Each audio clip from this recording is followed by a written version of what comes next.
Hell yeah, brother.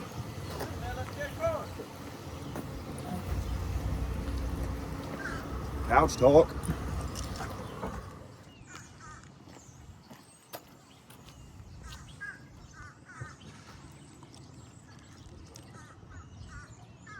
What up, bro? You ready to chop it up or what? Yeah, man. Let's get it. Let's go.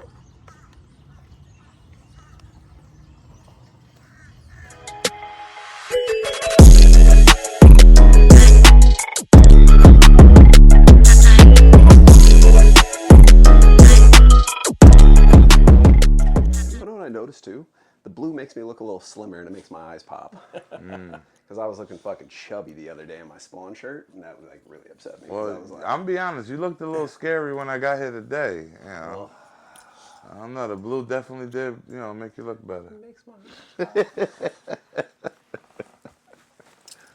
All right. Yeah. All right. You comfy? Yeah, I'm good. Good? I don't know. You look very standoffish right now. That's my normal look. Oh, okay. I always have. It's more for the sake. It's not your face. You're a very handsome man. It's just more for the sake that like you're all like Yeah.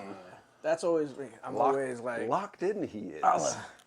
sit There- back. there That's the you go. introvert in me. As much as I bullshit and goof off, it's still an introvert. And it's like feel people out and sit there for a little bit, but then, once it gets going, then it's just fucking off the tracks, and that's it. So, are we not going to talk BTA today? Or are we just going to? Yo, that's something we can definitely BS about because that's some bull. Now, and we could just jump. We can start it in the warm up. I don't care, but that's definitely something we could all speak on and have some, like me and him as coaches, you as a parent, but we both parents as well. Now, I'm cool with you saying BTA. I'm not cool with taking other kids' towel and beating them. I'm not cool with you taking your towel and whooping I them. just asked if we were going to throw this into the combo today. I didn't think we were going to start off with Great that. job. Hey, do it out there. I ran with it. Oh, ooh. I ran with You it. feeling frisky today? A little bit. A little bit? A little All right, bit. I okay. got Ant in the building. I got Coach Ant in the building. I'm extra excited.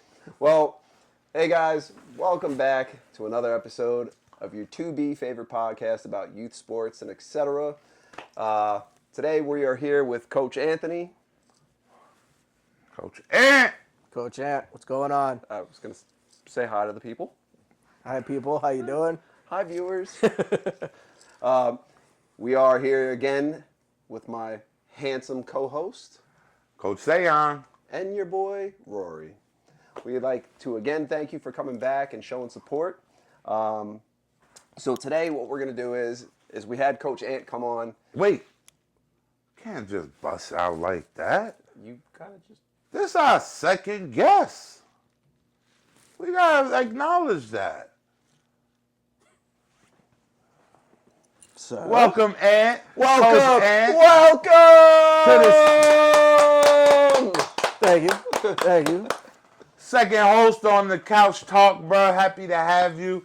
Looking forward to getting into this interview. Known you for some time, and I know we got history and some stories to share. So I'm ready to get into this one. So saying that you actually known each other for some time now. Yep. Coach Ant, how long have you had the displeasure of knowing this guy? Goes back to when my son was 9. So he's How old high is your son school now? He's high school now, freshman 14. So about 4 years ago, Coach Will, who I coached with Dark Knights and helped out with Knights Elite, brought me on. Where are they from? Knights Elite is Jersey City. Dark Okay. Knights was Woodbridge. Forge. Forge Field Okay. and Shamrock Field in Edison. Got you. So he was coaching with Coach Keith, who obviously runs Sayreville Youth Football, and brought me on to help coach the O-line, D-line with Coach Sayon. So obviously me and him met up on the field at Blue Turf, picking blue turf out of my shoes for the next couple of months every time we were down there. But That is an interesting field, though. oh yeah, it's a beautiful I like field. it, though. I like it. Beautiful Beautiful field. field, but you take the blue turf home with you. Yeah, you do. But we were coaching O-line, D-line, and gave me the ability to, because my son was on the team, and gave me the ability to be like, hey, Sayon, he's all yours. I don't deal with coaching him, so have fun. and do whatever you want. So he'd dig in Dom's ass, yell at him to run on the balls of his feet, everything that I've been telling him for the longest. And as soon as Sayons said it, boom, it clicked, and he started doing it. So Well, you already know it's because it's always somebody else. it's your kid, so they don't listen to you. Absolutely. I've been doing the same thing with Mason for, I don't know, for past 5 years now that he's been wanting to be involved in sports. And it's all like, I know I'm not a coach or anything like that, but, I know a little bit about everything. So, I mean, it's just, it's tricks of the trade. Kids just don't care. Oh, yeah. It's always that you got to pay somebody else to say the same exact message for them to understand. I get it. Oh, jeez. Yep. Oh, jeez. Well, So what? So you've known him since, so what? That's like over 10 years though, right? You've known him? No, right? 4 or 5. That's the new math that you're using. Right, You know, new I math. still go Yeah, old new school math. with 1 + 1 = 2, Yeah, not yeah. this whole break it down into 5 different steps. You wanna know what it is? No, It's the like you said, he's the like- old math is 9, 10, 11, 12, 13, 14. Yeah, wow. Man, So, man. It was about 4 4 to 5 4 or years 5 in years. between. Yeah. it was- And then, obviously coaching with him, I loved the way that he worked. And so when I was looking for Dom to get the extra work, and Sayon also was big on making it so that it's affordable for kids. And not, some people think that their name is bigger than what it is, and they want to charge $150 for an hour. Sayon made it where it was worth me driving over the Bayonne Bridge and the Outer Bridge to get to Sayreville. That's crazy. And get the hour of time where he just had Dom doing stuff that he's never done before. And because it was with Sayon, he just shut up, did what he was told, and that was it. He Very would need some mental block help. Like Sayon, he thought Sayon was lifting up the tire with his pinky. The kid could flip the tire as long as Sayon had like the pinky there. Yep. So that he's like, oh, Sayon's helping me out. But he was flipping the He tire was on his flipping own. himself. So it's like the relationship there, and then it took off with Though. that magic pinky. Like my son has like the mental block. He needs, if you spot him, he can lift way more weight than he thinks he can. thinks he can, Even yeah. if you're not touching it, he thinks you're help. He knows he's got that right there. There's so many kids. When I was lifting, it was the same thing. I knew I was stronger, but I would never push myself because I was afraid, oh fuck, I'm gonna be the guy that drops it on their chest and everybody's gonna laugh. Or if somebody's there, even if it's just underneath the bar, not touching it, it just gave me that mental that security, yeah. and go. You know what's funny? It wasn't more the fact that he was scared he was going to cave his chest in with that bar. It was more for the fact that he was worried that he was going to look stupid. Oh yeah. And that's most kids, though. Oh, bro, no, That's most kids. They're worried Listen, about. I played football and outside went to with- high school down in Fort Lauderdale. You tripped in school. You did one little thing, and somebody saw you. That was was it. laughing. They're on you until the next person. And if you drop the bar and it falls, and they see what weight you were doing and it fell, listen. My brother from another mother, Haitian, Roger Desiree. If I did that, I'd still be hearing about it today because we still go back and forth about stuff that happened over 20 years ago. See, but that's a guy thing. That's a guy thing.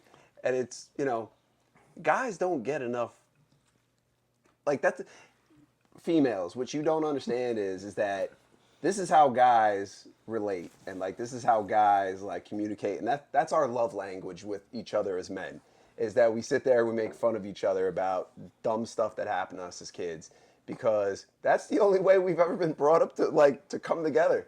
You know what I mean? Like, us as men, we weren't allowed to like show feelings and emotions. Yeah. So then, we used to just pick on each other as friends. Have you had an old school dad like mine? I don't know, what you crying for, boy?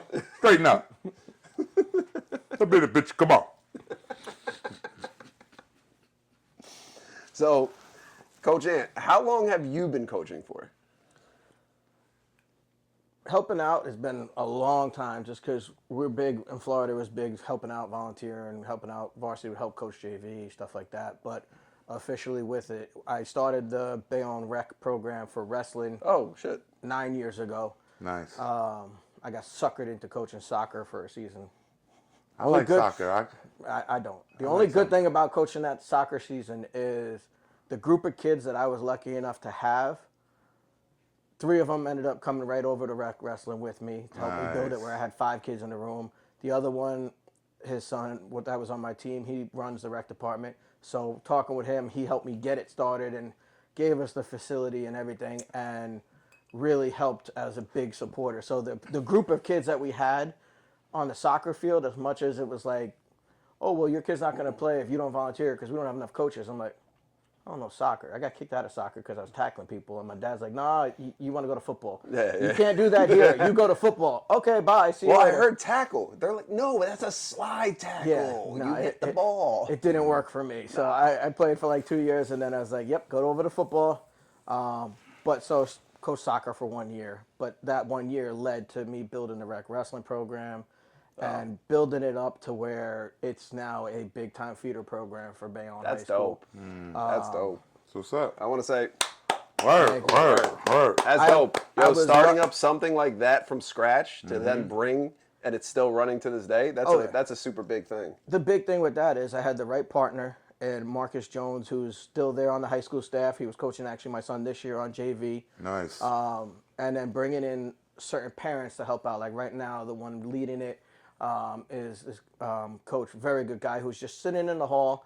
And like we talked about before camera, when you see cauliflower ear, he's a wrestler. So walked over, hey, anytime you want to come in the room, feel free. Started talking. Dude actually placed in states in Pennsylvania, which is very tough. And as much as Pennsylvania likes to say they're the toughest, I'm Jersey wrestling all the way since I've been here in Jersey. Bang, Jersey, bang. Jersey State Tournament. Elizabeth State winning states and wrestling. So, Jersey State Tournament, toughest tournament in the country. I don't care what anybody says. Argue with yourself on that. Yep. Shouts out to Elizabeth Ishmael Medley, head coach. Yo, doing it. They doing it. Oh, They doing it, man. Wrestling, they doing it. they're doing good. I don't know if we beat them, but their girl, as much as I don't want to say it, but their girl won the state championship Yep. this year at 138 Yep. against my prodigy, first ever district champ that I had in the program in the city, Mariana Pazicki. Nice. She's actually right now going down as probably the greatest wrestler to ever come through Bayonne. Out of over 100 wins. Wow. Went Congratulations. Went down to Beast of the East, placed in that high-level national tournament. Very good. Going to wrestle in college. I'll let her, when she does her signing, talk about where she's going or whatnot. But an outstanding person, outstanding family. I actually had her older sister as well, so I coached her sister in rec for a year, and then she was with me from 5th grade on, and then she just took off and really focused on wrestling. And like I said, she's the GOAT of Bayonne wrestling. It used to be Jerome Otis Harris, Crush, dope. who was the one made it to States, made it right to the blood round. But Mariana took over that title, and unfortunately, she didn't finish the job with Elizabeth, even though they went back and forth this year. She won in districts, the Elizabeth girl. Mariana beat her in regional championship. And then in the ultimate one, she came out on top in the state championship. But that just shows you the level and that the girls are doing. Yeah. And that's one big thing that gets ignored a lot on the youth level is the girls wrestling has saved wrestling in general. I mean, if you remember, it was getting kicked out of the Olympics a number of years ago, right? Schools dropping it left and right for other areas. Now the girls wrestling. Now Iowa has a wrestling program. McKendree has wrestling. So many D1 programs are now starting to add girls wrestling because the girls have been Are stepping flooding up. to it. That and, and flag doing their football. thing. That and flag football. Girls Flag have- football up here, you guys are late because we've Yeah, had girls dude. flag football down in Fort Lauderdale.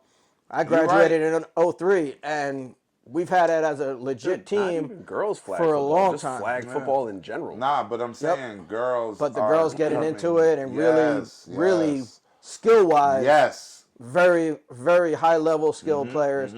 My high school actually had a girl play quarterback for the varsity team. That's She dope. was in That- Sports that means Illustrated. she got to be a stud. Wow, if she's yeah, doing you that. gotta be a And, stud. Yeah, she gotta that be a just stud. shows you that. And Mariana, the girl I was just talking about, she actually played freshman football, playing running back and cornerback. And then after freshman year, Yo. kind of sat down and talked to her and really put through, where do you want to be? I want to win in wrestling. Then flag football is going to start it, do that. Football, you love it. I get it. But if wrestling is your thing, you got to commit to it. And Right. it's not a sport you can like and be a part-timer. You got to love it or you hate it. There's no in hate it, yeah. between. Wrestling's all year round, right? It can be. If you want to be great, as much as I'm against specializing, especially early, if you want to be great in wrestling, there's way too many kids that are wrestling all year round that you can just do like I did, where football season I was football, wrestling season I was wrestling, baseball season I was baseball or lacrosse. Because when you challenge, when you're a person that's playing multiple sports and then you play against a kid that's do this one sport all year long, he got the edge on you. And wrestling's not like baseball where you can't play baseball all year round. You do, you're putting way too much wear and tear, your shoulder, your elbow, and it's just you can't. Football, you can only play for so long before you can't go outside with the winter, you can't play. So you get a break, you get a natural break from that. Wrestling, you're using your whole body. You're not doing one specialized skill. It's literally taking somebody and putting them where they don't want to be. Very similar. That's why offensive linemen, most of the good ones that you see, Tristan Wirth, Tyler Linderbaum, and like all of them, they're all wrestlers. Yeah. Like, I mean, I think I remember seeing it when Tristan Wirth was coming out. All 5 starters on the Iowa Hawkeye offensive line were all state champions. It's, offensive line, moving people around where they don't want to be. Man. Wrestling, moving somebody around where they don't want to be. Yeah. It all links in, and the problem is there's way too many on the high school level that only care about their job with their sport. When I was playing in Florida, it was mandatory. We played 3 sports. Yeah, man. And the coaches intertwined. Right. My head coach, they work together. My senior year, my head coach was the pitching coach for baseball. My linebacker coach was the head coach for wrestling. The assistant defense coordinator was the assistant coach for wrestling. The DB was track. They were all intertwined It was all to where sync, it wasn't, this is the football staff, this is the wrestling staff, this is the baseball staff. Well, I don't want you to do this. I don't want you to do... No, it was, you go here. It was simple. Linemen, DBs, running backs that are slow, go to wrestling. Receivers, go to track, go there. And it was very simple. Coach Maloney made it mandatory. We played 3 sports. Didn't care what you did, you played 3 sports. You were doing something in the offseason. That's right. Now it's, well, if you're playing this other sport, you're not focusing on mine, so I'm going to focus on the kid that's in here doing it all. Yeah. Okay, but colleges are looking for multi-sport athletes. They're looking for it. That's if there's a thing where they're like this, this is the kid that specializes in just like baseball, and this kid plays football and baseball. They want the multi-sport. Why? Because you know what this kid's going to be already. Right. Like he's specialized, he's skilled. Yeah, he may get a little bit better. This kid now focusing 100%, it's going to jump up and give you more at the end.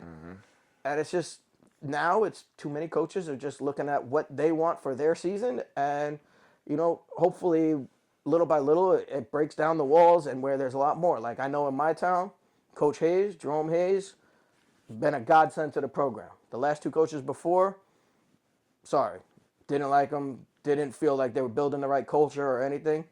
And Jerome Hayes is big, go wrestle, go play baseball. His son played 3 sports all the way up until his senior year. Or 2 sports, the football and baseball. Senior year, he's going to LIU. Yeah, senior year, you're going to play football. Listen, if baseball's not your thing, don't worry about it. Get bigger, get stronger, get faster, focus on it. But he's been adamant on play, whatever. Like my son did football, wrestling, and now he's doing baseball. He decided he doesn't want to wrestle anymore. Cool. Football, baseball.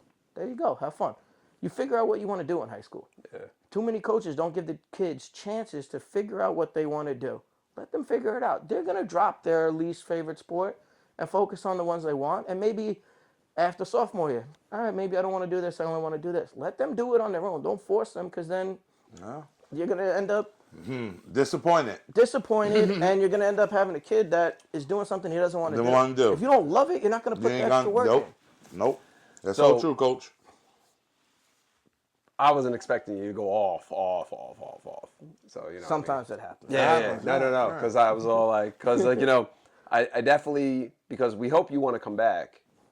And I told him when he comes back, because next time I want to bring Dom. I want to bring his son. Yeah, right. So because I don't take this the wrong way.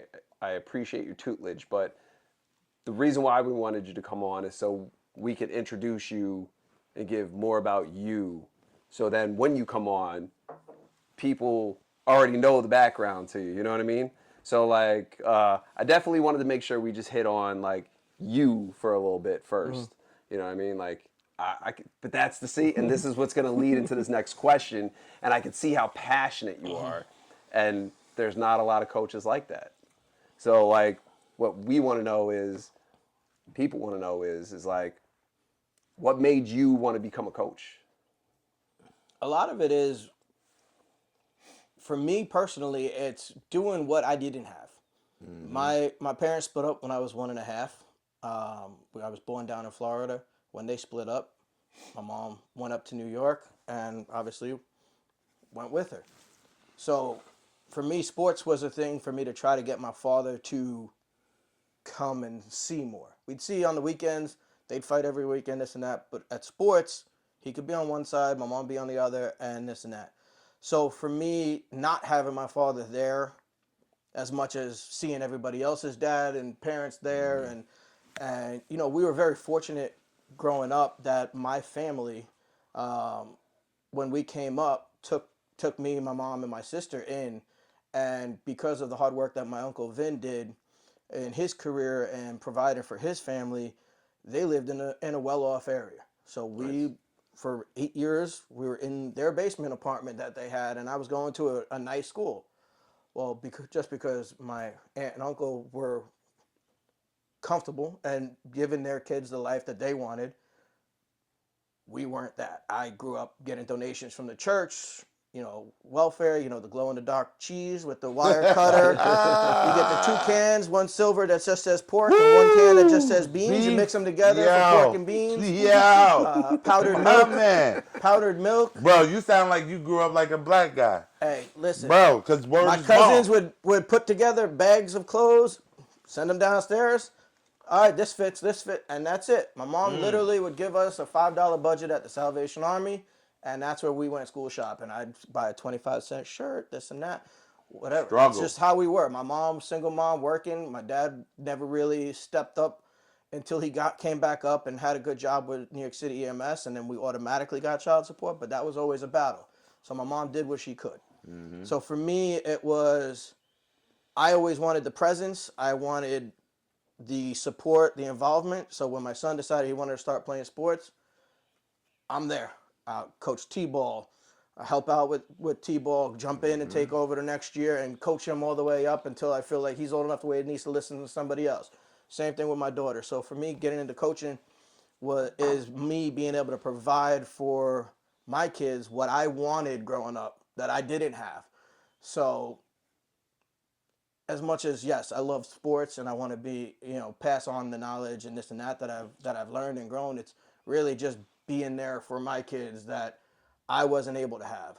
So to me, if I had to work until 5:30, shoot home, Dom, let's go, get in the car and go, and not be in my house until 9 o'clock at night just to be there with him that's what drove me more into coaching, was for them to be there and not miss the stuff. Like my wife got a new car, got her a new 2027 Kia Telluride. She's wanted one since COVID, never worked out. Literally went the other day to pick it up. My son texts me, hey, we have a scrimmage tomorrow. Okay, 4:30, no problem. Text me as I'm driving to pick up the car, because I'm like, oh, I'll come tomorrow, pick it up, no problem.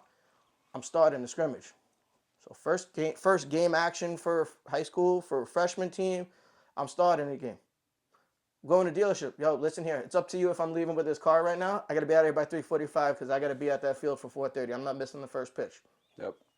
So that mentality of me being there for my kids and not missing out on them, that's what drove me into coaching. And obviously, once you're around a sport that you love, my wife yells at me, you can never just stay away. Nope. No, I can't, because I see it and I want to help. You wanna And I help? want to just, Yeah. like Coach Will, when 9U for Knights Elite, Coach Will used to always have me on the chains. Because he knew I always wanted to be on the field. And it was also, he'd go to me, what are you seeing? What are you seeing? This, and this. And it's like, all right, you see what's going on, let me know. All right, cool, no problem. So he always had me on the field, had me do the minimum play requirement and stuff like that. Just anything to have me on the sideline to help out. And then All-Star season pulled me in and had me until my son was done playing youth football. Dude, no shit though. Like, I was never a big soccer guy, but Maddox, my youngest son, he's just a natural talent at soccer. And honestly, like I said, I don't even give a shit about sports anymore. Like, I don't watch, like, I'll watch, if Mason wants to watch the NFL games and stuff like that.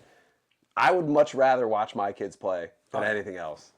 That's that's for me. Oh, It's, yeah. you know what I mean? Like, I was like, I don't care about the pros no more. I go, my kids are in that sweet spot where they're like, they're starting to thrive in sports. Like, seeing Maddox on the soccer field is crazy because that kid is he's lights out. Like, you know what I mean? So it's all like Mason. Like, Mason gets nervous. He gets two in his head. So when he's like on the court or on the field, he second guesses himself too much. So, but when he's on there and he gets and his confidence is there, it's just like the greatest thing in the world for me to watch. Yeah. So like I feel you on that. I feel you on that, and I know you do too, because I know the way you put all that effort you show and you put in to make sure that SJ is doing everything the right way. Hell yeah. I know. Hell yeah, brother. Hell yeah. Facts. You know? I want to know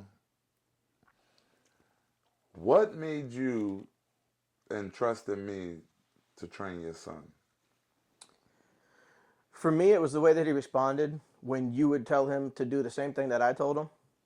It was no questions asked. It was go. Me, he'd look. What are we gonna do that? Saying, tell Dom to do this. Boom, do it, and he just does it. So the fact that he listened, the fact that he was comfortable enough to trust you right away, I think it was the first practice. I've been yelling at him, run on your heels, run on your heels. You run like Fred Flintstone, you're stomping the ground. Like, you're never going to run faster. His nickname, by the way, was Slow-Mo. So I'm like, you're never going to get out of that Slow-Mo nickname if you're not going to run on the balls of your feet. All season told him that. All season. Sayon tells him first practice at Sayreville Field. All-star. He's on This his... is All-Stars now. Yeah. This is the first time I met them. It was that All-Stars. So. And so he like, Dom, get on the balls of your feet. And automatically he's on the balls of his feet. Like, no questions asked. So I'm like, and we went over, do the sled, everything. He just nonstop, whatever you said, he just did. And I was like, all right, cool. If I'm going to put money into somebody's pocket that's going to help me get my kid better, I'm going to do it with this one because he's freaking all about making sure that, one, it's affordable, and two, my son listens to him. If my son listens to you, listen, you got it. Must be doing I'm something good. right. That's Right. it. Because So- you can sit there. It's all about the relationships. And I was actually, one of my buddies, one of my team captains from college, Anthony Montez, had a video about it. He owns the Wrestling University in Nutley. And his big thing is comfort. You know, you can go in a room and you can wrestle and just go through the motions and stuff. But if you're not comfortable in that room, comfortable listening to the coach and comfortable with your partner to push yourself and them to push you, you know, he was dead on with it. And that's the thing. My son was comfortable with him. Sayon's a big teddy bear. So, and he lets the kids know. He goofs off with them and this and that. And he's dead serious at times. They're like, oh, shit, Sayon's serious. Okay, we did something wrong. We got to get moving. Let's go. Sprint. Yeah. So the comfort was there. Comfort's there. Hey, he's all yours for an hour. See you later. Have fun. I'll be on the side. Tell me if you need me to yell at him. Now, this is dedication. Hold on. This is dedication because he would come. He's in Bayonne. Yeah, I know. We in Sayreville. Yeah, That's an easy 45-minute ride. easy. Right. And tolls. And tolls, And right? tolls. The tolls are the big one. No traffic's like 30, 35. Right. Yeah. But they would come down 9, 10 o'clock on a Saturday morning, bro. And traffic. come and work out. I mean, and his son, anything I asked him to do, he never gave me no lip back. Yes, as any trainer knows, you got to push who you training. So yes, at times you got to push. Times I had to push him. Sometimes I had to mess with his mental, think that I'm helping him using the pinky, and I ain't. I ain't doing nothing. He's doing the work. I appreciate you for seeing what I have to offer to all these kids, not just your son, but to all these kids. It was a pleasure coaching Dom and training Dom. Dom was one of my favorites because he had unique questions. And Have you heard his dad talk? I'm just, he had unique questions that most kids his age didn't ask. And it was a joy. He was a joy to work out. And I was impressed the fact that you would drive 45 minutes to come and bring your son to train with me. It meant a lot to me that, you believed in what I had to offer. And I thank you, because that built our relationship, and it was an honor, truly an honor. And I hope everything that I've ever put into him and helped him with, he takes, to the next level, each level. So now, before anybody jumps off, right? Because this is like a real bro moment right now. This is like a real. Don't be jealous, bro. You know you're the bro. No. No. I'm saying like this is a great moment right now, and I want to piggyback off that. Okay. And this is a two-way question, right?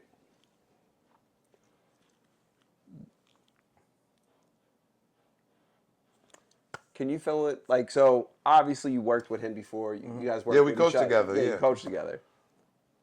What's the thing you guys miss most about like working together? Honestly, I think that's a chilling great out. question. just to chill, to Chilling hang out, out, being around. being around each other, feeding off of each other. Yeah, because know? like I'm sitting here and I'm all like I'm in a passion fucking sandwich right now. It's all like you guys are like that's what I like. This is the like for the short time that I've met you and had the chance to speak with you, like I already would feel comfortable with passing my kids off to you, knowing that they would be in good hands. Because just off the one question, it turned into like a 10-minute thing. You know what I mean? Just about how passionate you are, and like that's what I'm looking for in a coach. Like if I'm gonna entrust like you taking on my kids to like guide them in the right way, like that's what I want. And I'm just saying like off the little bit that we've talked so far and before we started recording, I would definitely feel more than comfortable with you coaching my kids if that was the case. And to me, that's why somebody coaches, right? So, because you are trusting us with your kids. And if you don't feel that you have the trust, what are you doing as a coach? So, to me, that's one of the best compliments I can get. As, like you said, we just met, an hour and a half ago? You and I like I said, I know Sayon, in your mind, 10 years, but, that's a new math. We'll leave that alone. But The math ain't that's math. that's one of the biggest compliments that me as a man could get because, yeah, I'm passionate about coaching, but you don't know how I coach on the sidelines, this and that, and you're already like, you know what, I would trust my kid with you. To me, that's a deep and very important compliment that I appreciate, and I thank you for that. Nah, man, because like Sayon knows I've dealt with a lot of shitty coaches, and I've dealt with a handful of good ones, and like, so I know right off the rip if you're working with Sayon and you're getting complimented by Sayon, I know, like right off the rip I had good feelings about you, and then just hearing you talk about how passionate you are, I can already tell like, yo, Jesus is gonna take the wheel. So so besides just having like a bromance, is that all you guys really miss about working with each other? I mean, I just said we feed off each other. So, he's knowledgeable. I'm knowledgeable. We both have our ways. We both You guys like have hold different hands when you guys tweaks. coach together? You guys like hold hands? No, we don't hold hands. Nah. But we feed. It's just a good vibe. It's a very good vibe. It's a respect level And when from you both. take in who we were coaching with, we were coaching with Keith Simpkins. We were coaching with Will Mitchell. We were coaching with Josh Phillip. We were coaching with personalities that, on the sideline, we may turn and snap at each other for a play call. Why did you call that play? My line needs to do this. But afterward, it's still like, hey, it still worked though. Yeah. Don't worry. Let's go. Let's get the next one. Let's move on. Let's get it going. So the vibe, and the vibe with Sayon, with Keith, mixing in with Will and Ja, like that's the big thing. Like what Will, Ja, Jamie Johnson, what we used to do with Dark Knights, we'd have our coaches meetings. We go to a cigar lounge. We're big cigar guys. So we're sitting we had a brotherhood in a sense where we're going to hang out. We may spend 2-3 hours in the cigar lounge, a couple cigars, a couple drinks.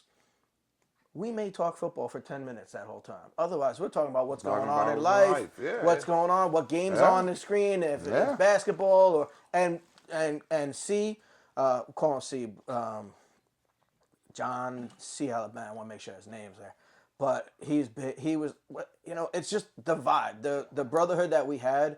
It stopped for reasons outside of football, but it was just a great time, a great brotherhood, and like that's always what you miss. Is you miss that camaraderie that's on the sidelines and saying, like we said, big teddy bear. Well, Big Will's a big teddy bear. once I get cracked open, I'm a big teddy bear in a sense. And it's like, we all have a good time. We have a good time coaching the kids because we watch them grow up, we watch them develop, we know what they're capable of, and it's just a pleasure. Like sitting back watching all these commitment videos, and all the guys that I coached, they're all going to big time programs. Some are going to public schools. Like my son decided to stay at Bayonne and stay in the homeschool. Like not homeschool because I can't teach shit. But although I can teach you the math though. That's one thing. Like from 9 to 12, I can teach you that math. But he stayed home. He keeps throwing jabs at me. Listen, you're in it. You can't get out now. That's it. But like he decided to stay home and stay at Bayonne because of coaches. Call back.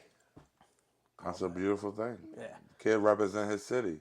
So Listen. it helps when you have good people in the positions.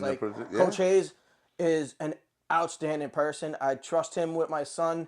He had him coming to work out, and he's like, "What's Dom doing?" He's like, "I don't know." I was like, "I don't know what he's doing. Like, what's he lifting?" He tells me, "I don't know. Coach Hayes tells me to lift this. I lift it." Like you said, he doesn't ask questions, and if he does, it's a question. But Coach Hayes tells him, "Dom, bench press." Okay.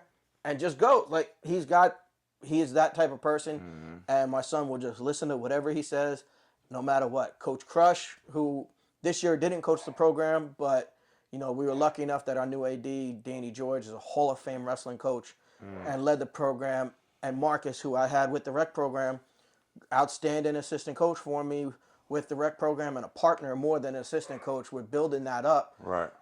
JV coach. Okay. My son was JV. Boom. He knew that coach since he was 5. The relationship's there. Coach Hoffman with baseball. He's been there for over 20 years. Right? I've known him. I ran for school board in Bayonne twice. I've known him, was involved with it. I'm on the board for Bayonne Little League as well. So baseball-wise, we know the coaching staffs and everything. When your town does it right and has people in place, it's very easy to stay home. There's a prime example of what I was talking about in the last episode is when you get your high school coaches, your high school people to get involved in the youth, and they stay in the youth, in the rec leagues, until those kids come up to high school, where do you think those kids want to go? They want to go where they know and where they're familiar with the coaches. So it helps that you had coaches in the youth program, in the rec program, to get to know these kids before they came to high school, before they ever wanted to go to high school. They know the coaches. Yep. That makes it easy for the kids to decide, I'm comfortable with being home. I do like that how you said Sayreville does that. Yes, it's a new thing now. I love that. I love that. Yeah, and Bayonne with Danny George and Jerome Hayes.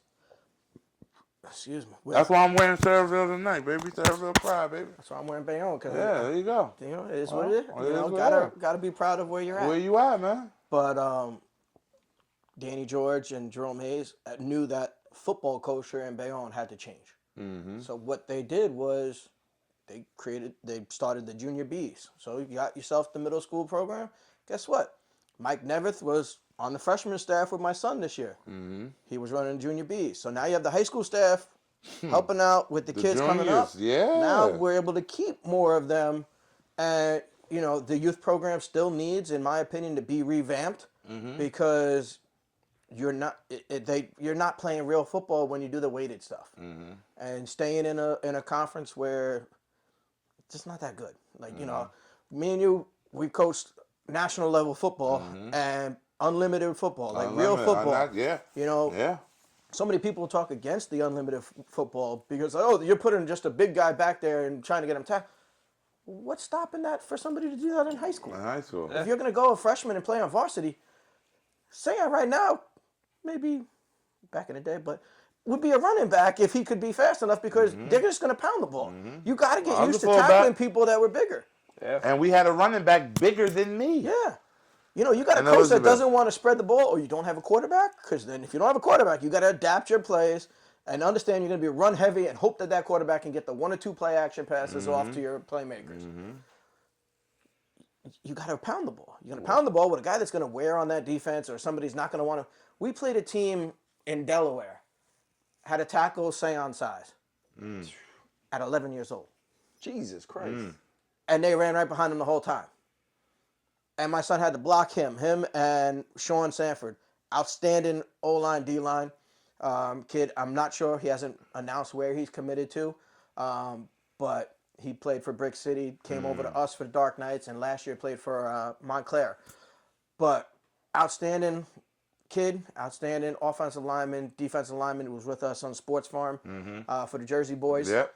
And Boys. that kid lined up right between Sean and Dom. Now, Dom never was a big kid. Sean's a big kid.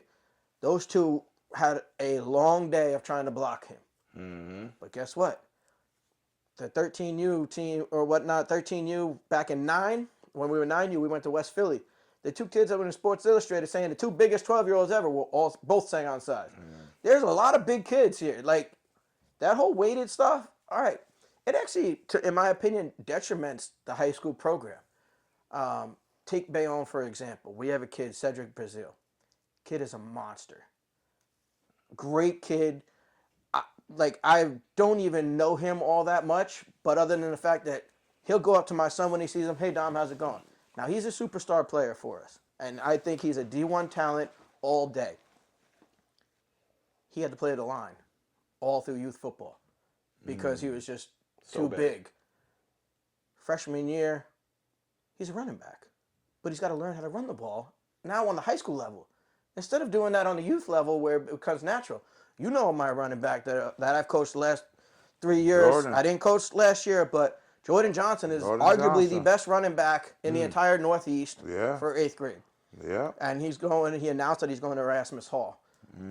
So that's a tough loss for Jersey football, but he's a talent. He's a kid that's been running the ball as a workhorse since he was 8 years old. 8 years old, bro. And a dominant foot. That kid goes to high school. He's ready to play as a varsity. As a freshman. As a freshman. As a varsity. Yeah, for varsity. And you have a kid like Cedric who, if he was given that opportunity on the youth level, even for the last 2 years, 7th and 8th grade, would have came in with all the carries under his belt to have that necessary experience. He learned it all freshman year. He's a monster at linebacker, though. I think he's like 6'2", 230. Jesus Christ. Monster at linebacker, but a great kid. You don't see the superstars too often go up to freshmen, hey, how's it going? And, hey, Dom, take it easy, man, see you later. He's like in the weight room and talking to the freshmen. And that's the culture that Coach Hayes is building. You know, it started with his son and Jerome Hayes Jr., with Chance Fisher. We got Jared Edwards and Nico Sant. Very good kids that were in the weight room talking with the freshmen. Hey, listen, get with the culture. This is how we do things. We're moving. We're lifting. We're not dilly-dallying. We're not playing around. We're not goofing off. And, you know, when you see that on the high school level, you want that to trickle down. You want that culture. You want that development to be there. And with Coach Hayes, he's implementing it more and more. And you see it with, you know, Sayreville. You know, the more you can go, because you guys switched to the unlimited, what was it, like 3 years ago? Unlimited has, since I've been in Sayreville, I think the last 5 years, it's been unlimited.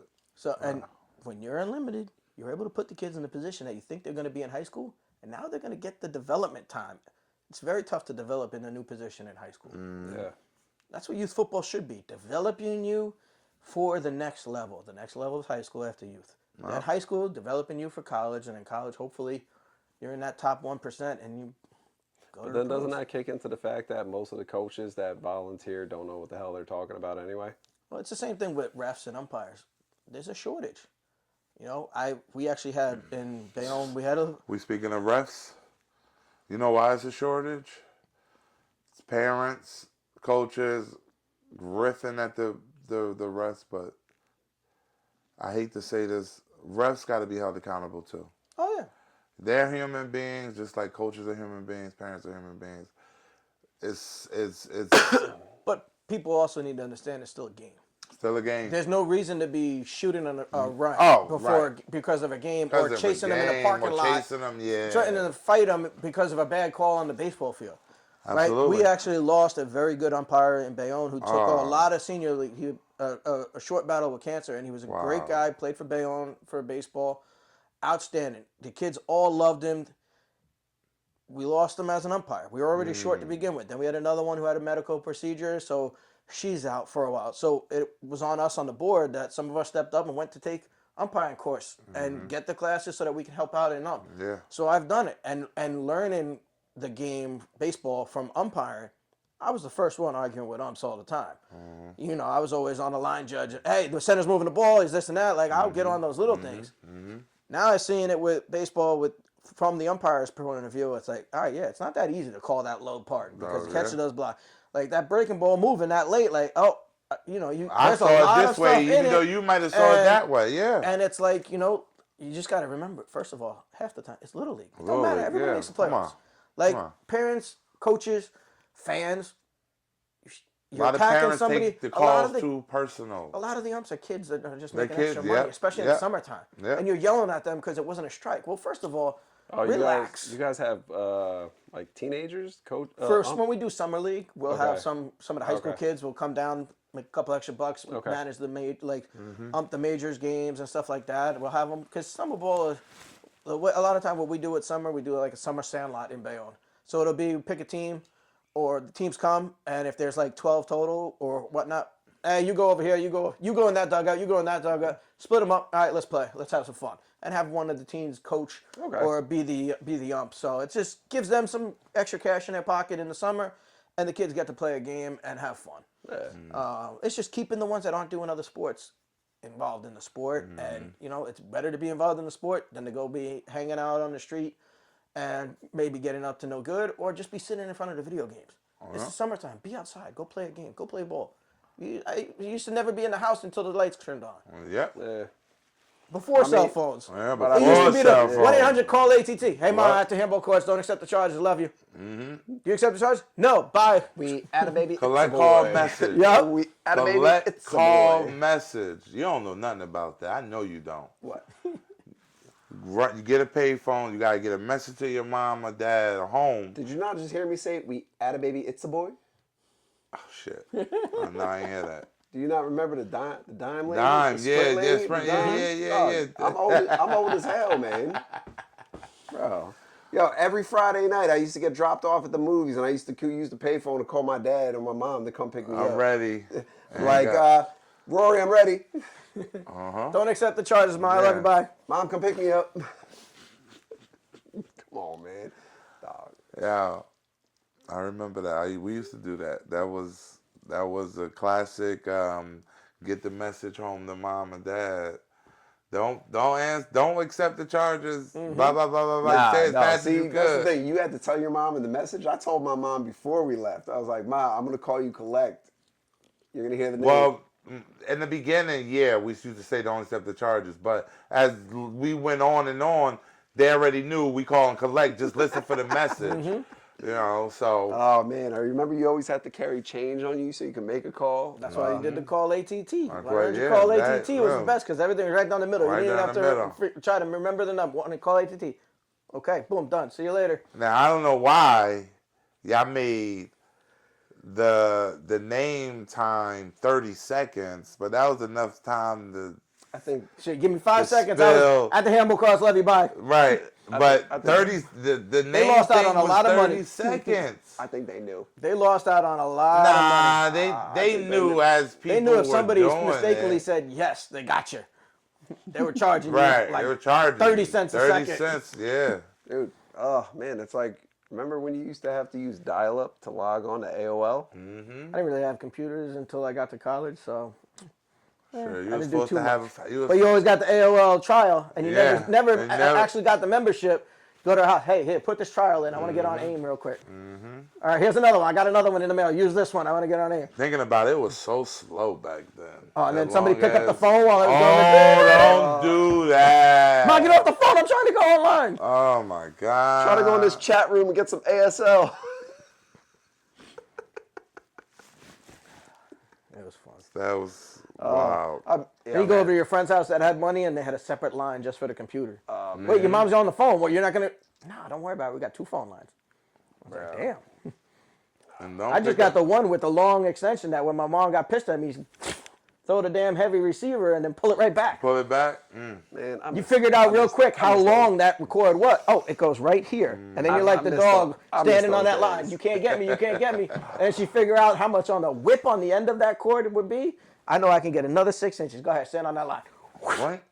Nail you in the forehead. Can't throw a ball for her life, but throw a phone, a shoe, a bar of soap, or a flip-flop, and she'll nail you right between the eyes no matter how far you are away. So I said, are you Spanish? No. I was ready to hear you say a chancla. Nah, if I would have said extension cord, then yeah, but... Do you want to just jump right into the shit you wanted to talk about, or do you want me to save that for next time, or do you want to keep going about the interview shit? Like, what do you want to do? I say keep going with the interview shit. We can bring up the NIL next time, stuff like that. That's not a problem. I mean, you got to come back, though. That's fine. Oh no, you plan on coming back, and I plan on us having him back with his son Dom. Yes. Because I haven't seen Dom in a minute, so I would, be a great opportunity to get to see him. Do you coach your own son? I did. You did? And yeah, I did, and I coached my daughter also, my daughter Mia, in softball. But with my son, yeah, I coached him 9 All-Stars with Sayon, and 10 and 11, and then he took off age 12 season. And so, because we got a chance to kind of get a fill-in of what it's like with Sayon. So what's been the experience with you coaching your kids? My daughter is my personality. We're very standoffish for the most part. But with Dom, I leaned when we were on the All-Star, I leaned with Sayon on dealing with him. And in regular season, I would lean with Coach Will dealing with him for the most part. I'd still work when we do the position-specific work and go over it and explain to him, and that's it. He's another kid. I tell my kids very quickly, if I'm coaching you, I'm not your dad during practice. I'm not your dad during the game. I'm your coach. And that's what it's going to be, because it has to be that way. It can't be you calling me dad in the dugout, because I'm not going to answer you. That's going to be shut down. Obviously, if you get hurt, I'm your dad. But I'm your coach. As a coach, I'm going to be there for any player that gets hurt. But I'm not your dad when it's practice. I'm not your dad when it's a game. Like, you're a player. I'm a coach. I stress to all my teams, I'm Coach Ant. This is Coach Will. This is Coach Keith. This is Coach Mike.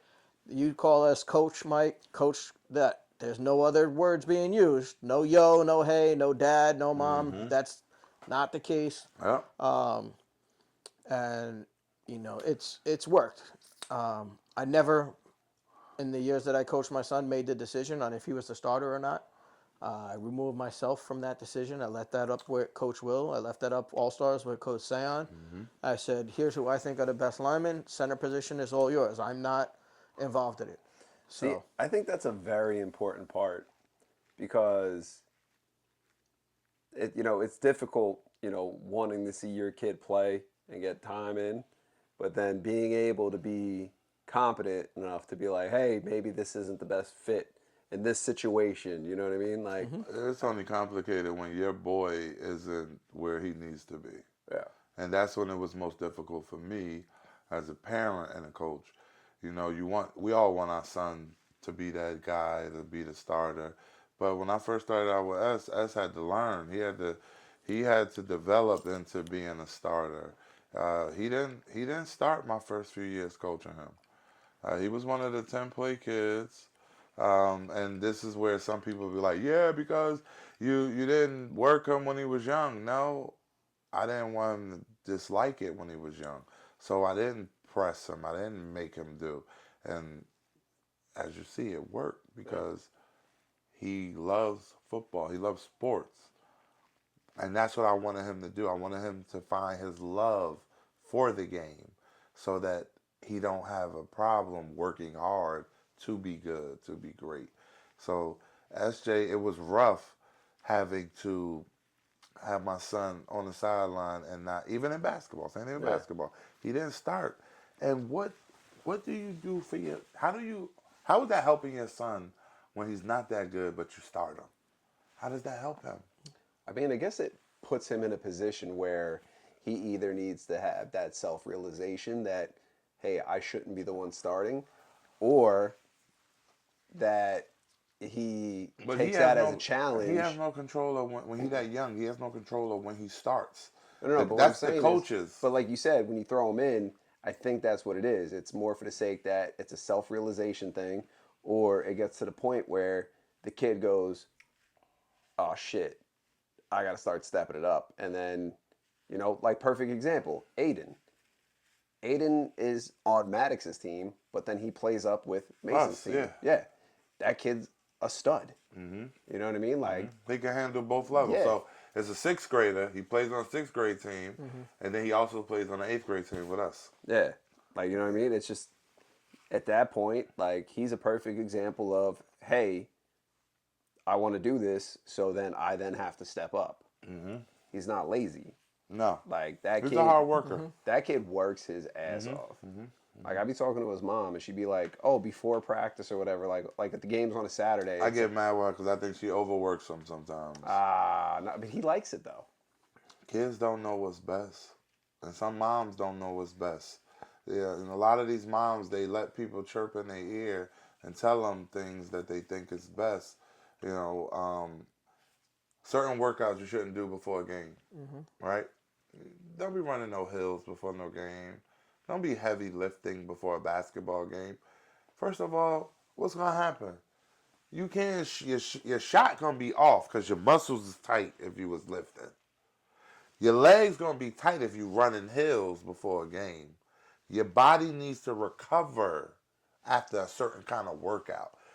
You playing basketball, you want to work out, get you some jogging in, get you some sprints in, get you a lot of shots in.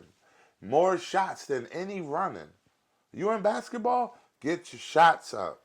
Forget the running, get your shots up.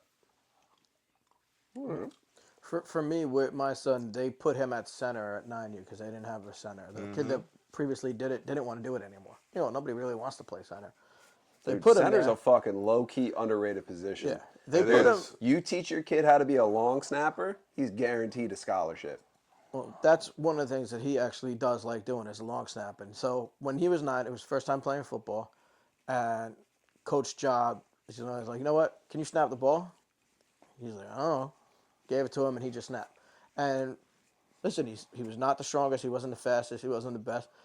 But he would give you consistent snaps. Now, he'd have hiccups where he's freaking shooting it over the head or skipping it, just like anybody who started in position. Yeah. So 9U, it was like, you're there, unless you're bad, we're not taking you out. And I wasn't coaching, so I was like, whatever. And my wife would be like, why isn't Dom getting in? I don't know. Not my call. Not my call. It is what it is. He's got to earn it. They're gonna give it to you if you get it. Yeah. So he started snapping consistently. So then he got it. And Will's like, nope, he's my starter. Okay, it's your call. I'm not making the call on my son. All right. I did make the call one time when we were playing, I think it was in the Bronx or Brooklyn. I forget exactly where, but he just shit the bed. And I said, Will, take him out. Take him out. Put Brandon in. Brandon played the entire rest of the game, played well. I said, Brandon's got it. He just earned a starting job. If you're gonna screw the pooch in the game, next guy up and he does well, he earned it. He earned it, yeah. Yeah. The only thing that That's why happened, next man always got to be ready. the one thing that happened where he still ended up having a starting job is that kid decided to leave the team after that. Gave him the starting job and he left. Now listen, everybody has their own reasons, but that kid took the job in that game by going in and doing the job. And I said to him, you lost it. You better hope for an opportunity to go back out there and get it because nobody's giving it to you. The opportunity was that kid left and he went back and it is what it is, But it's like when you're at a position where you don't have a lot of depth, you have a lot more forgiveness. Obviously, the flaws get emphasized because who is on the staff that, hey, he's only there because coach. Bro, you don't know that. I don't make the decision on him. Yeah. Like, you don't know that. And you don't know that. It's only us and the staff that know that I don't make the decision. You can tell the parents 9 times out of 10 that, listen, I don't make the decision on my kid. That's over there. They don't want to hear it. So it's like you deal with that, and you're never gonna please everybody. So you just got to understand that you're doing it the right way with your kid, to where you're not giving them any special treatment, you're not letting them get away with anything, and we all understand it as parents. We're gonna push our kids a little bit A harder. little We bit expect harder. them to do more. Expect them, yeah. The big drawback is the ride home, is shutting off the coach part and just being the Just being dad part. dad, yeah. And it's like I struggled with it for the first year and a half of doing it because you got to do this. He don't want to hear that on the ride home. Yeah. And so I kind of matured in the coaching because we all have room to grow. Right. And it was just like, all right, we get in the car. All right, practice over with. I don't give a damn. How's school going? Blah, blah, blah. We got a half-hour ride home. Or we just sit there quiet. Like, it was whatever he wanted to talk about, if he wanted to talk about anything. And that was it. It was just no more like, oh, well, you did this in practice. Listen, that can crush a kid. And I was guilty of it for a little while because I just didn't know what to talk about other than being a coach. Yeah. And A lot of people don't understand how difficult it is to be a coach and a dad at the same time. People. That's why we do this. Yes, that's why we do this. Why we do this. Because you said that, it's just making me think about the ride homes with SJ. Sometimes I would still be in coach mode until I had to realize he's pushing back because he don't want to deal with coach right now. He want to deal with dad. mm-hmm. So now I have to get out of dad at a coach mode and become dad and talk to him in a way that I'm not drilling him. I'm talking to him as like what I see. And it helped a little bit because then I realized, all right, on the way home, I'll turn coach mode off. I'll just be dad mode. And I, ask questions first, and then I'll tell him what I saw. And then the conversation, I saw that he wasn't getting as upset as he was when I would get in the car and be like, come on, man. I told you, bro. You got to do this. You got to do that. That's coach mode. Mm-hmm. I'm still in coach mode when I was talking to him like that. And now he got the puppy face. He mad. And I realized, like, yo, shit, I'm taking this shit home. I'm not leaving coach at the field. I'm now still being coach. Yeah. So yeah, I mean, we trial and error with everything. You got to learn some way somehow. So Yeah, I mean, it's, I think it's just human nature. It's kind of hard it took me a very long time to learn to just cut emotions off and just like that. It took me a long time to get there. I mean, it's nice to be able to do it, but it's not an easy task.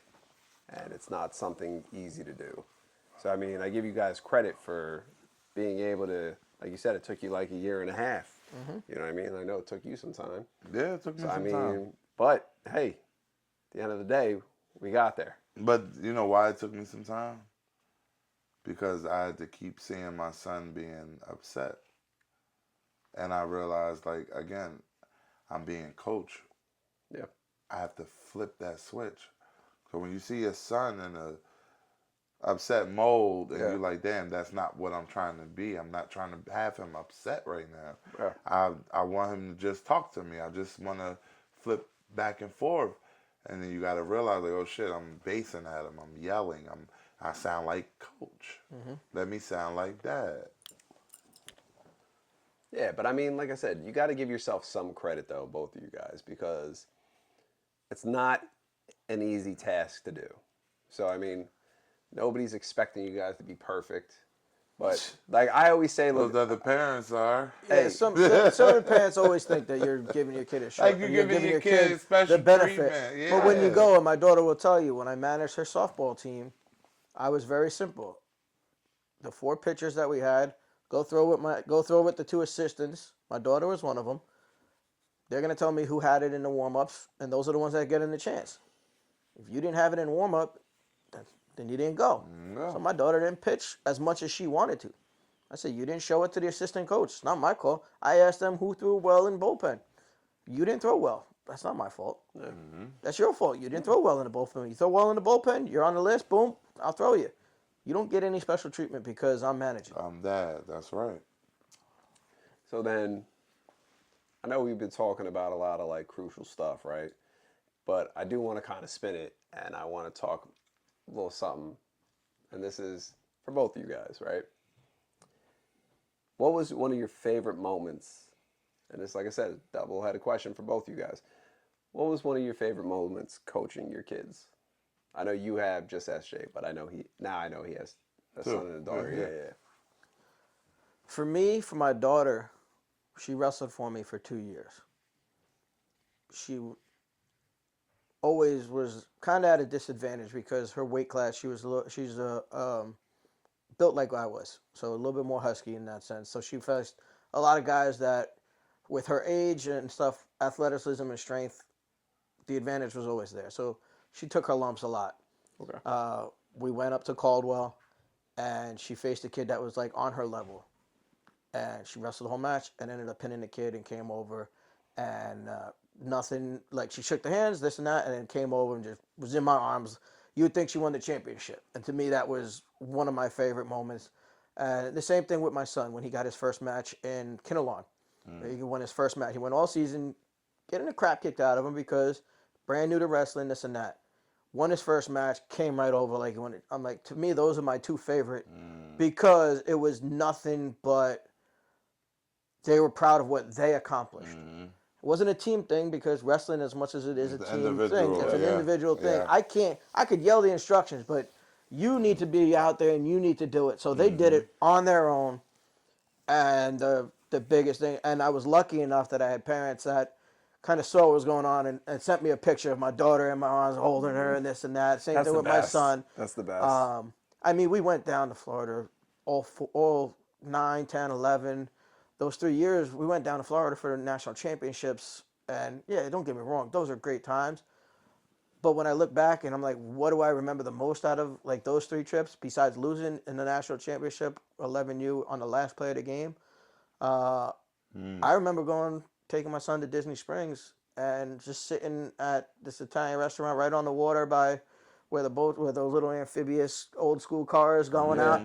And we were just sitting there having a good time being at Disney Springs and having lunch and just, I'm like, that to me is when I look back, those are the moments that I remember the most. Not so much, all right, Jordan ran for a 99-yard touchdown. We dominated this team.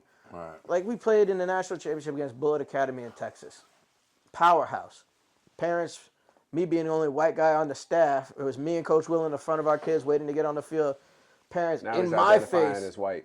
In my face, screaming at me, white boy, what are you going to do? I'm like, you'll see, don't worry. Will's looking at me like, bro, don't throw down right now. We can't do this. Like, I'm like clenched up, ready to go. Like, I don't care. And we had a parent over standing on that side. And after the first series, our O-line was never the biggest, baddest, anything. But we knew that we could throw the ball on anybody because they can pass block. They know to get in the way. Boom. They may not maul you, but they know to get in the way. And you'll see it when you look up Will Mitchell. Quarterback, he's probably the top quarterback in the 8th grade class. I used to call him Carter in my opinion, in all of the Northeast, I'll go from the DMV up to Buffalo and out to Ohio with that statement and stand firm on it. He's going to St. Joe's Regional, and they got an amazing talent, and the kid wants to work. Jordan, was able to throw the ball 30 times a game, from 9U to when we stopped playing after 11U. He was throwing the ball 20, 30 times a game because our O-line, we knew we didn't have maulers. We knew we would get them by speed, spread them out, and just Will also football IQ at 9 years old. He could have been a high school coach probably at 9 years old with the way that he understood the game because he was around his dad coaching high school ball. Since he's like 4, he's around the game. Football IQ in that kid's mind is beyond the charts. And it's like, I would really like to meet this guy. You definitely do. Nice personality also.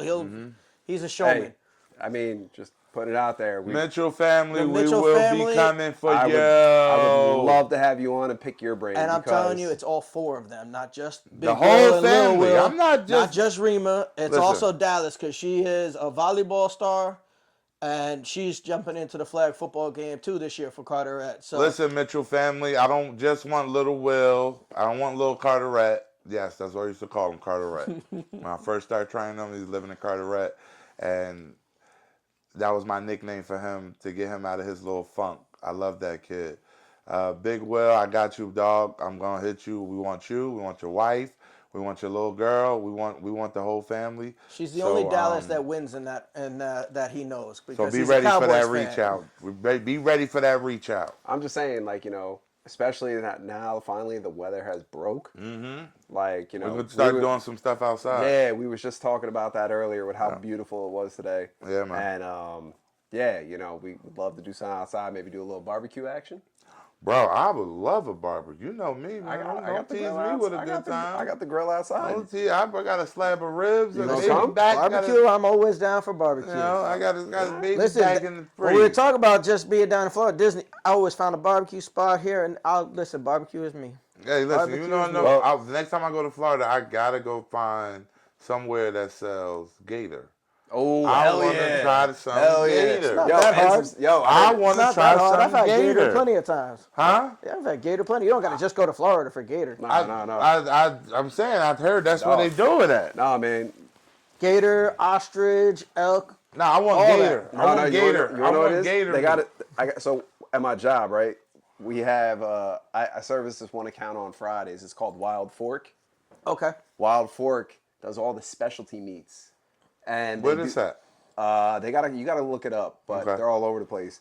But they have specialty meats in there, and like because I think it's like something like where they don't pay, like they have all their butchers in house, and so everything comes to them, and then they're their own distribution center type of thing. So it's like they have a section in the back of the store, the one that I service, and it's like they'll have ostrich, bison burgers, alligator. They have all that stuff there. Yeah, I want to try that gator. So, but nah. When I was in the Army, I was at basic training in AIT with these two dudes from North Carolina, and they was talking about like, oh, you ever had snap and turtle soup and the alligator bites? And I was all like, bruh. Alligator bites, yes. Snap and turtle soup, nah. I was too much of a Ninja Turtle fan to be trying to eat turtle soup. Bro, but all I know is, man, I'm all about the shits though. Oh, I'll eat pretty much anything other than like Squid for me. No, I got no. I like squid. I'm I like Italian. squid. I'll do the squid, the I don't octopus. like the I have no chewiness. problem with that. Octopus. It's the raw clams, the oysters, like that Yeah. stuff. But It's see, like- oysters. No, I no, tried no. one time. My dad took me to a food festival in the city, and he's like, "Oh, let's try the oyster." Okay, 1, 2. As it touched my lip, I was like, "Nah, it tastes like it's like the texture of a booger." No, thank you. I like no, clam. thank you. I don't mind clams. I don't that like much. it too Fried big. clams, like them little next to fried. Okay, that's one thing. But the I don't raw like them stuff, too big. See, you wanna- Anything too big in the sea, I don't like. Like clams, if they too big, them jumbo ass, I can't Nah, eat see, it. now we It gotta tastes too much like the sea. Now we got to go down to Berluz. One day we just got to all go down to Berluz. It's this place in Keyport. Okay, seafood. Seafood, yeah. I love seafood. I'm Yo, a seafood They got dude. the swordfish bites with like the wasabi sauce. I like type shit. swordfish, Really? yep. Yo, bro, shit's fire. Well, I gotta try that. So yeah, we'll take a not a company trip. Sounds like a plan. I'm with it. Hell yeah. Oh man, dude, Berluz though. Berluz, like when Berluz is on, Berluz is on. You know what else is really good? That's not far from here. It's Cousins. Oh yeah. I heard of Bang. Cousins. Yeah, Where's Cousins, that but at? Cousins It's is right really- on. What is that? 35. There's the one in New Brunswick. No, there's one right over here, right? Because I did the Dick's House of Sports here in Freehold. I built that out with my company, and we went there. One of my subs went for lunch. Amazing. Yeah, Cousins is good. It's just that it's really expensive. It is. That's why when one of my subs takes me, then it's a whole nother ball Yeah, game. yeah. That's But- not bad. Yo, but man, like, I'm always down for. I love food. Yeah. No, I'm a foodie. I'm a love- foodie. I love food so much. I didn't just get big just from growing. I ate. I eat. I like food. I'm about to go home and cook for the wife now. Dude, I love it. Like, Yeah, I gotta have my fried pork chops. dude. I love Indian food, yo. Indian. I bet you married a. Was she Indian, right? Yeah, Yeah, you married an Indian. I guess you do. Yeah, dude. Oh man, It's spicy. Spicy. I like the spice. Yo, her dad though, raw dog and ghost peppers, yo. Like, just like no problem. And he'd be like, "Oh, this isn't even spicy for me," and I'm all like, "Bro, you're crazy." I'm yo. at the level with pepperoncini, pepper, You stuff not like gonna that. pause? Okay, but Nah. I'm not touching Oh, no you're not ghost gonna pause peppers. that? No, You that said was on, raw that was on, dogs. No, that was on you. no. You supposed to pause it. You said raw dogs, some ghost peppers. Yeah.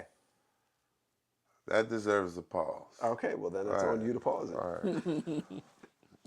All right, Coach. I know we got a little sidebar real quick. This is like where the ADHD. Yeah, kicks in. ADHD. Yeah. Did you ever have trouble with parents about your coaching style? I'm sure. Probably some people didn't like if yelling at your kid for not paying attention or whatnot.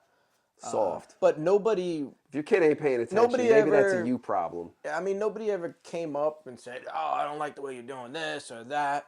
Like, I didn't have any of that. So, I mean, I guess I'm lucky in that sense. Yeah, Like, the you parents blessed in that knew, sense.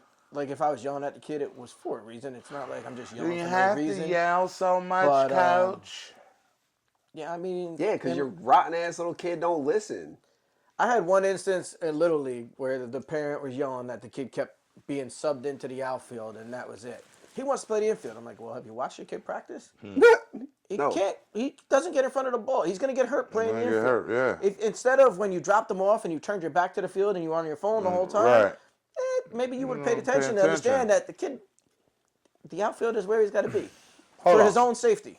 Parents, real quick. For his own safety.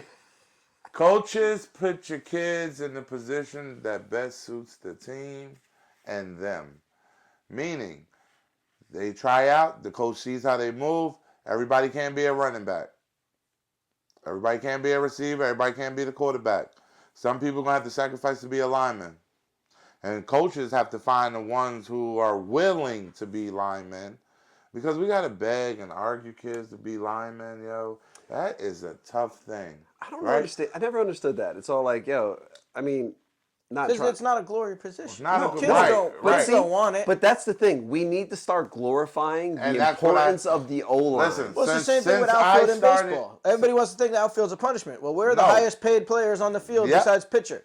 They're in the outfield. Who was one of the greatest players in MLB history? Ken Griffey Jr. Ken Griffey. Where did he play? Center field, baby. Till this day, ain't nobody got a nicer swing than Ken Griffey. Nope. But again, it's all like, when did playing the O-line? It's like, you are the fundamental piece that Everybody keeps the wants ball moving. Listen, Well, everybody wants to be the star. Everybody wants the highlights. You don't get Everybody highlights on the wants O-line. right. You don't get a D-line. If you make a big play, yes, you get the highlight. get highlights. But on the O-line, O-line. and you can get away with being on the D-line and being a small guy that's fast. Yeah. So the way that we lost in the national championship game is they took their best pass rusher that was out on the edge and put him right over my son, slanted towards his snap hand, which that's a difficult block for even Yeah, an 'cause all-pro once you because snap, he's snapping and got- he's already this way. Yeah. So we put in a new guard, and we told our running back, step down and hit him. Mm-hmm. Okay, they're fucking 11 years old. Right. It's the big moment, big time, big game. Not everybody is able to just shut that out. Some people right. take that moment, they hesitate. You hesitate real quick, it happens. Yep. He snapped. The kid literally, by the time the ball came through, he was already a step here. You see my son try to get the left hand, go out here. The guard instinctively went here instead of here. And the running back stepped up, but stepped up to the outside. And Lil Will throwing while he's on his freaking back foot, falling down from getting hit from this guy.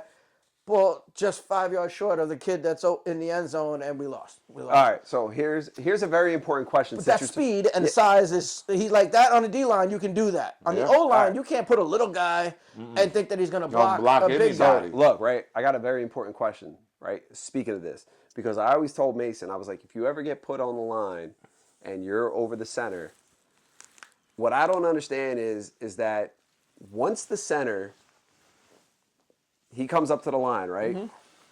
He then picks up the ball to adjust it before the snap. I'm like, you swipe at the ball. No, you're allowed to adjust it.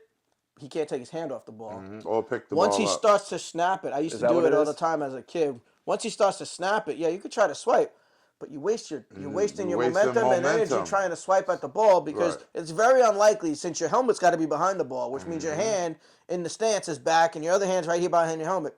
You're going to now, instead of going firing off to go, you're going to try to swipe at the ball to try to stop it. When that kid's trying to do it as fast as he can just to get it out of there, to get that hand up. Yeah, because like what I seen a lot. But when you see the kid pick it up, adjust it, and then take the hand off of it, I tell my kids, dive on that ball right See? away. That's what I'm saying. Yo, because like I film all the games, right? Anytime my kids got a game, like the only reason why I didn't film soccer for Maddox is because I said, baby, do you want me to record the games for you? Like, you know what I mean? Like post it up like Daddy does. And he's all like, nah. He's like, I just want you to enjoy the game. He's the most fucking compassionate kid I've ever met in my life. He just was like, no, Dad, I just want you to enjoy the game. He's like, I know you work all the time. So I said, okay. And I got the luxury of enjoying my son play soccer. But I really enjoy doing the filming for the games. You know what I mean? Because I like catching every moment. So it's like when I was filming the games, I'd be like, yo, I was like, this kid's picking up the ball, he's adjusting it and dropping it. And I'd say, fucking dive on that Yeah. ball. Once he touches it, he's allowed to make the adjustment, but once he's on it, he's got to be on it. gotta stay on it. And now we is used to stress it where, like, Dom, you so- touch that ball, you could go like this and get down and Yeah. but keep that hand on that yeah. ball But that's until the thing. everything's He's got to ready. keep his hand on the ball, Yep. right? Keep the hand on the So he ball. can't. So if he picks it up and spins it a and little then bit, takes and then his puts hand off. He can't take his the hand off. You defender can't spin the better- ball. I used to tell my son, if Will's under center and he's got his right hand up, you tell him, hey, I would like the laces up, please, so that when he twists and go, laces are right there. Even though Yeah. Will is such a good quarterback and he's got monster hands, He could adjust. he don't care about the laces. Yeah. He'll throw the ball further without the laces, which is weird because the laces are designed to give you that Give extra you that pump, extra but pump, he doesn't yeah. even care. There's some quarterbacks that will take the ball, fumble around trying to get it to the right grip, and then throw it, and it's like, bro, what are you doing? Will be like, bro, you didn't even have the laces. I don't care. I don't need the laces. And he just whips it. And you're talking about a kid that can throw the ball probably 55 yards with no problem without the laces. It's just that naturally gifted of a thrower of the football. And he's also a freaking monster at receiver in flag and 7-on-7. Like, an He's an athlete. athlete. An He's an athlete athlete. to the Yeah. T. Like, he is legit an athlete. But I tell him, if I had a quarter, like I played center when I was little because I was always a big kid. My quarterback, laces down. Mr. Official, please put the laces on down, please. So, and if you ask the official nicely, they'll put the laces down every time. So I don't got to adjust the ball. I'm just, whoop, there you go.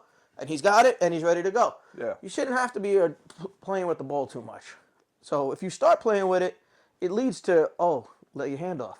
Smart nose tackle, dive on that ball. Let the ref say, no, you can't do that. Yeah. I used to say it all the time to kids. They pick that hand off that ball, dive on it. That's I'll it. take the penalty, don't worry. Yeah, that's what I'm saying. All right, so then I know because we're getting close to the cutoff time.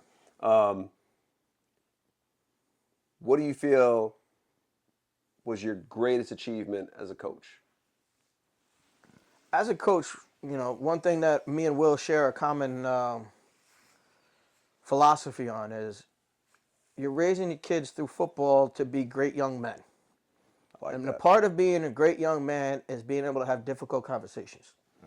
And for me, as much as it won't sound like a great accomplishment, it was the team broke up outside, whatever happened. Team broke up. We were going to go with Coach Will about loyalty. He was my son's coach, 9, 10, 11. Like, loyalty was with him and not breaking up the quarterback center duo of Dom and Will. They became really good friends while playing and everything. And I'm like, all right, it's Staten Island. It's a lot closer and a lot cheaper than me going to Woodbridge or wherever. So we were going over there. We start doing like the off-season stuff. And I come home from work one day. My wife's like, look, Dom wants to talk to you. Okay. He's out on the porch as I pull in. And he's like basically ready to be in tears. I'm like, Dom, what's up? He's like, I don't want to play football anymore. I don't love it. Like, we're not together anymore, and everybody's split up, and I really don't love it anymore. I was like, okay. That's okay. What do He's you like, love? But you spent thousands of dollars. I said, I don't give a shit about the money that I spent. It's gone. But you know what I did get is for the last 2 years, I got a week with you in Florida at Nationals. Just you and me. That time, I'll spend every penny I got to have that time. That will never leave. I don't care what happens on the field. I don't care what happens in the game. The fact that you're here right now and telling me that you don't love it, don't do it. I don't care. I love that. I'm like, I don't need you to do. You want to go play chess? I got no problem. I love you guys. You don't You want know to that, play right? sports? I got no problem. I love you, man. And I don't know what? I just met you today, but just for the way you are, I love you too, bro. I used to tell my kids, like when we were wrestling or going to football, I'm like, do you want to do this? You shouldn't want to do this just because I'm coaching. I'm still going to coach for wrestling because, I had a great relationship with the head coach previously, Jared Luciani. Brought me in to run the rec program because I couldn't really help out during the high school during the day because I worked and they practiced right after school. So I'd be there for the games, whatever practices I could get to. It was great. So I'm like, I'm doing this because I'm with him and Kenny Lopez, now our deputy super, they had a vision of building a feeder program for the wrestling program. So I was the guy that, with Jared, I'll take over the stuff at night. I can do no problem. Brought all my connections from when I wrestled at Johnson and Wales. Brought national champion Jay Albus in to run a clinic with, I think, 3-time, and Bobby, if I mess it up and say 3-time national qualifier, I'm sorry, Bobby Jordan, came in, ran a clinic for the kids for free. School district helped us out. We took care of it. We had 30, 40 kids learning from greats like that. We had Mike Ferrandy come in and run some privates. I brought as many of the guys that I've known from Johnson and Wales, and these guys are young, but Coach Lonnie Morris really instilled that Johnson and Wales wrestling is a family, and it is. I wrestled there 1 year. I was not that great. I went from being a district finalist, this and that, going to college, and I won 1 match my entire freshman season, and I said, all right, I'm going to focus on school because this ain't it. My biggest regret is that I did that and not stuck with it and wrestled the rest of my 3 years. Would I have cracked the lineup? I don't know. But I don't lie to my kids and be like, oh, yeah, I was a superstar. Nah. But the relationships, he's dying over here. You good? My throat. That gum. I don't know. You a minute? Or are you just getting teary-eyed? No, something's choking the heck out of me. Like just tingling in my throat. You want to go upstairs and get some water? I'm good. You sure? Yeah. I'm sorry. My bad. Super rude, Sayon. Gosh. Listen. Gosh. The throat just got a little dry. I don't know what to say. I'm sorry. Well, now that you're not dying anymore. Yeah. But But we'll kick it off, we'll end it off with this, right? And this is coming from both of you guys because you guys are both coaches. Great, amazing coaches, by the way, may I add. Thanks. If you guys can give one piece of advice to the kids out there on something that you could feel help them be successful, what is it? You want to go first or you want me to go? you go first. You were just dying and kind of Yeah, no, took you the gotta- whole you thing gotta- over there. you So gotta now you redeem gotta, yourself a now little you got to bit. come back and kind of lead that You one. was dead. Now you're not. From a coach to a player, believe in yourself. Don't believe in the hype. Don't believe in what others say. Believe in yourself. Push yourself as hard as you possibly can. If you believe and you dream that you can be a superstar, you can be a superstar. You just got to put the work in. You got to believe in your work. And that's it. Believe. That's all it takes is belief. And do it. Don't just talk about it. Be about it. Coach Ant? Yeah, mine's simple. It's the same message that I give to my son all the time. Don't pigeonhole yourself and say, oh, I'm a quarterback. I'm this. I'm a pitcher. I'm this.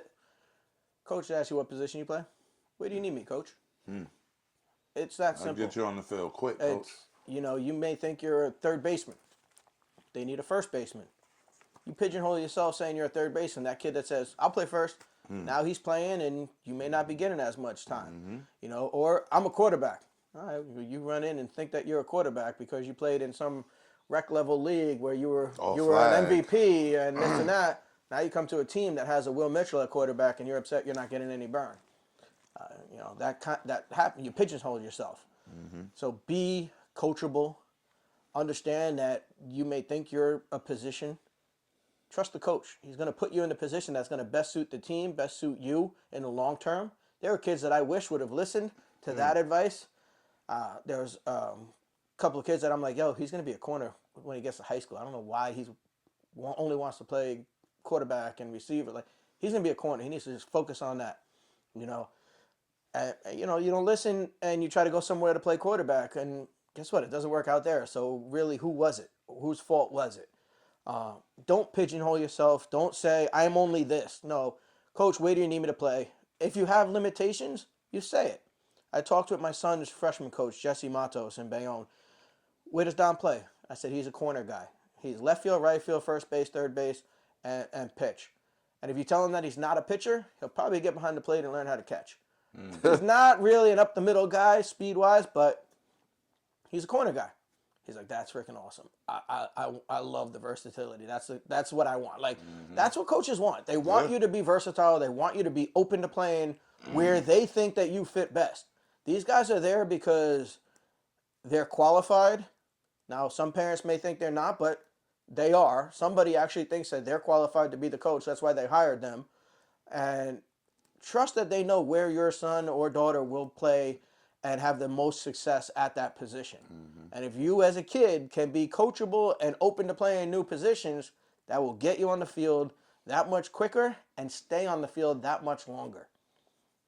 I support that message 100%. So this episode ran a lot longer than we thought.